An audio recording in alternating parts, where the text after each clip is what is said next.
ఖాండా ఖడ్గము చాలా దృఢమైనదే కాదు, అత్యంత బరువైనది, పదునైనది. శత్రువుల తలలను చాలా సులభంగా చీల్చి పారేసేది. ధార్మిక గ్రంథాల ప్రకారం అంత పెద్ద ఖడ్గాన్ని చరిత్రలో మహారాణా ప్రతాప్ తప్ప మరెవరూ వాడబడలేదు. ఎందుకంటే ఆ ఖడ్గం యొక్క బరువు 25 కిలోల పై మాటే. అలాంటి 2 ఖడ్గాలను ధరించి మహారాణా ప్రతాప్ యుద్ధంలో పాల్గొని శత్రువులను చీల్చి పారేసేవాడు. సుసన్ పాటా, దీనినే దండపట్టి అని పిలుస్తారు. ఇది ఎంత పెద్ద తల్వార్ అంటే దీనిని కేవలం శివాజీ మహారాజ్ మాత్రమే ధరించగలరు, ఎత్తగలరు. అంత బరువు ఉంటుంది ఇది. ప్రతాప్గఢ్ యుద్ధ సమయంలో శివాజీ అంగరక్షకుడు ఇదే తల్వార్తో శత్రువుల చేతిని నరికితే అది శరీరం నుండి వేగంగా పడిపోయింది. అంత దృఢమైనది ఈ కత్తి. ఇలాంటి కత్తులు మరాఠా సామ్రాజ్యంలో ఇంకా 3 ఉన్నాయి. టిప్పు సుల్తాన్ కత్తి. మైసూరు రాజు టిప్పు సుల్తాన్ దగ్గర ఒక గొప్ప తల్వార్ ఉండేది. దీనిని అనేక యుద్ధాలలో ఆయన వాడారు. దీని ఖరీదు అక్షరాల 21 కోట్లు. నీలమణి రత్నాలు పొదిగిన దృఢమైన కత్తి ఇది. 900 సంవత్సరాల క్రితం తయారు చేయబడిన దృఢమైన ఆయుధం ఇది. ఇందులో 4 ఇంచుల వరకు బంగారంతో చేయబడింది. దీనిని ఆఖరి హిందూ సామ్రాట్ అయిన మసూర్ రాజా రాయ్ పితోరా వాడిన కత్తి. రాయ్ పితోరా ఇంత దృఢమైన కత్తితో శత్రువులను చీల్చి చెండాడేవాడు. ఇలాంటి దృఢమైన పదునైన కత్తుల గురించి ఈ వీడియోలో తెలుసుకుందాం. వీడియో నచ్చితే లైక్ చేసి మన ఛానల్ను సబ్స్క్రైబ్ చేసుకోవడం మర్చిపోకండి. గంట సింబల్ను యాక్టివ్ చేయండి. ఇలాంటి మరెన్నో వీడియోలు మీకు నోటిఫికేషన్ రూపంలో వస్తూనే ఉంటాయి. మొట్టమొదటిది దృఢమైన కత్తి ఛత్రపతి శివాజీది. మరాఠా యోధుడైన ఛత్రపతి శివాజీ తల్లి జిజియాబాయి కూడా ఒక గొప్ప యోధురాలు. మరాఠా సామ్రాజ్య విస్తరణ కోసం శివాజీ 3 దృఢమైన కత్తులు తయారు చేయించాడు. శివాజీ భుజబాహువులలో ఎంత బలం ఉందో అతడి కత్తి కూడా అంతే దృఢంగా ఉండేది. శివాజీ కరవాలం గాలి కంటే వేగంగా గాలిలో తిరుగుతూ శత్రువుల తలలు తెగనరికేది. మొదటిది జగదాంబ తల్వార్. ఛత్రపతి శివాజీ తన రాజ్య విస్తరణలో భాగంగా తన సైన్యాన్ని పటిష్టపరచడం కోసం చేస్తున్న ప్రయత్నాలలో శివాజీ సైన్యంలోని యోధుడు అంబాజీ సావంత్ పోర్చుగల్ సేనాధిపతి దగ్గర ఒక అద్భుతమైన అందమైన ఖడ్గాన్ని తీసుకుని వచ్చాడు. మహాశివరాత్రి రోజు అంబాజీ సావంత్ ప్రత్యేక పూజలు జరిపించి దానిని శివాజీకి బహుమతిగా అందించాడు. ఇది ఎంత అద్భుతమైన ఖడ్గం అంటే ఇలాంటి కత్తులు సైన్యం అందరి దగ్గర ఉండాలని భావించిన శివాజీ స్పెయిన్లో వీటిని పెద్ద ఎత్తున తయారు చేయించాడు. స్పెయిన్ రాజు అన్ని కత్తులతో పాటు శివాజీ కోసం ప్రత్యేకంగా రత్నాలు, కెంపులు మొదలైన ఆభరణాలు పొదగబడిన ఖడ్గాన్ని తయారు చేయించి పంపించాడు. ఈ ఖడ్గాన్నే జగదాంబ తల్వార్ అని పిలిచేవారు. ఈ కత్తి పట్ల ఆకర్షితుడైన బ్రిటిష్ రాజులు దీనిని బ్రిటన్కు తీసుకుని వెళ్లారు. దీని యొక్క బరువు 12 కిలోలు. బరువుగల ఖడ్గం కాబట్టి శివాజీ మహారాజ్ దీనితో శత్రువులను చాలా సులభంగా చీల్చి చంపేసేవాడు. రెండవది భవానీ తల్వార్. శివాజీ కులదైవం అయిన తుల్జా భవానీ మాత ఆశీర్వదించి ఇచ్చిన ఖడ్గం ఇది. శివాజీ ప్రతిరోజు తుల్జా భవానిని పూజించేవాడు.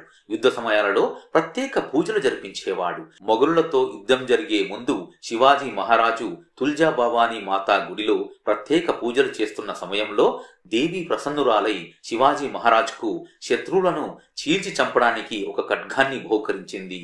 అదే భవానీ తల్వార్. ఇది చరిత్రలో అత్యద్భుతమైన తల్వార్. మూడవది తుల్జా తల్వార్. ఇది శివాజీకి వంశపార్యంపరంగా లభించిన ఖడ్గం. శివాజీకి పట్టాభిషేకం జరిగిన తర్వాత శివాజీ తండ్రి సాహు మహారాజ్ దీనిని బహూకరించాడు. ఈ 3 ఖడ్గాలలో జగదాంబ తల్వార్ నేటికి బ్రిటిష్ మ్యూజియంలో ఉంది. దీనిని ఇండియాకు తిరిగి తీసుకురావడానికి భారత ప్రభుత్వం ఎన్నోసార్లు ప్రయత్నించినా బ్రిటన్ ప్రభుత్వం ఇవ్వలేదు. వారసలు ఒప్పుకోవట్లేదు. మిగతా 2 తల్వార్లు ఎక్కడ ఉన్నాయో ఇప్పటికీ ఎవరికీ తెలియదు. శివాజీ ఈ ఖడ్గాలతో తన సైన్యంతో శత్రువుల సైన్యాన్ని తరిమి తరిమి కొట్టేవాడు. రెండవది మహారాణా ప్రతాప్ తల్వార్. చరిత్ర ప్రకారం మహారాణా ప్రతాప్ 2 కత్తులు ధరించి యుద్ధంలో పాల్గొనేవాడు. మేవార్ రాజు అయిన మహారాణా ప్రతాప్ దగ్గర దృఢమైన దుర్భేద్యమైన ఖడ్గం ఉండేది. దాని పేరే ఖండా.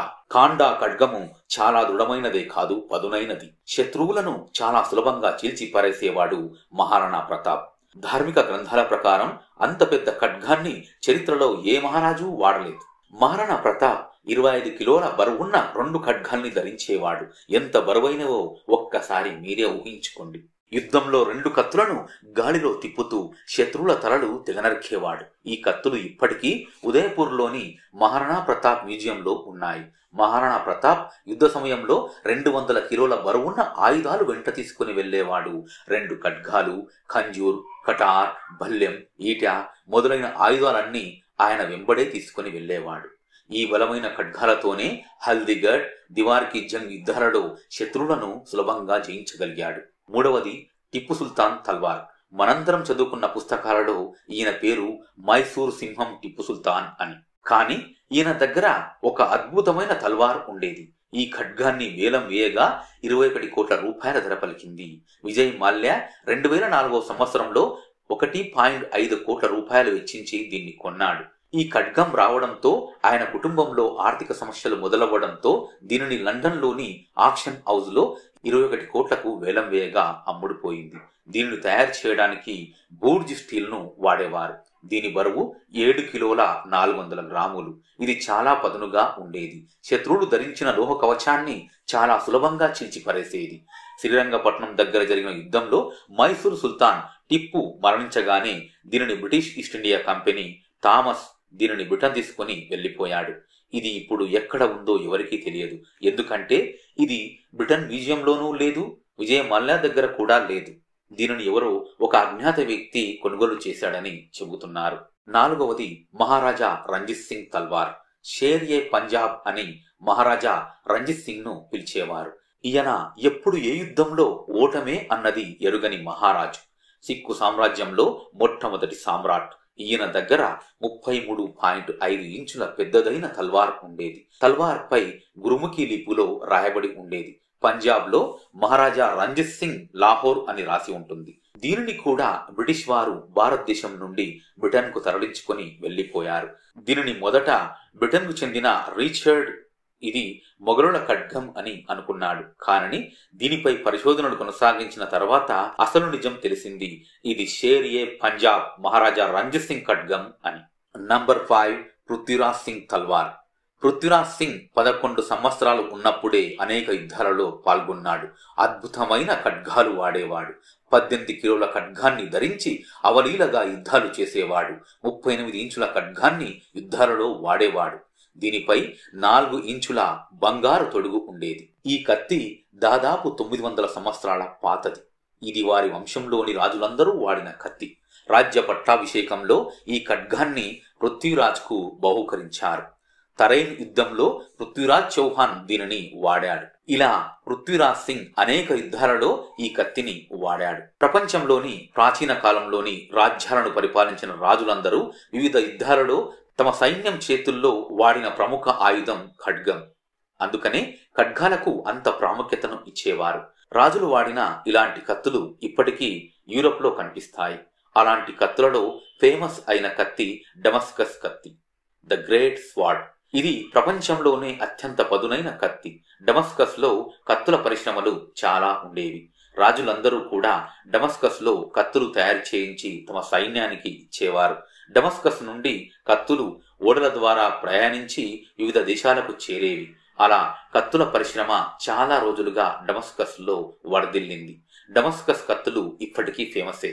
డమస్కస్ కత్తులు తయారు చేసేవారు బూర్జ్ స్టీల్ ని వాడేవారు. ఆ స్టీల్ అత్యంత దృఢంగా ఉండేది. కాబట్టి ప్రపంచంలోని వివిధ దేశాలకు చెందిన రాజులందరూ కూడా డమస్కస్ కత్తులనే వాడేవారు. సైన్యం చేతుల్లో డమస్కస్ కత్తులనే పెట్టేవారు. డమస్కస్ ప్రాంతంలోనే కాకుండా భారతదేశంలో కూడా వివిధ ప్రాంతాలలో కత్తుల పరిశ్రమలు ఉండేవి. భారతదేశంలో తయారు చేసిన కత్తులను కూడా చాలా మంది రాజులు వాడేవారు. నిజానికి భారతదేశంలో కూడా పెద్ద ఎత్తున కత్తుల పరిశ్రమలు ఆనాడు ఉండేవి. ఫ్రెండ్స్, పై ఖడ్గాలలో మీకు ఏ ఖడ్గం నచ్చిందో కామెంట్ రూపంలో తెలియజేయండి. వీడియో నచ్చితే లైక్ చేసి మన ఛానల్ను సబ్స్క్రైబ్ చేసుకొని గంట సింబల్ను యాక్టివ్ చేసుకోండి.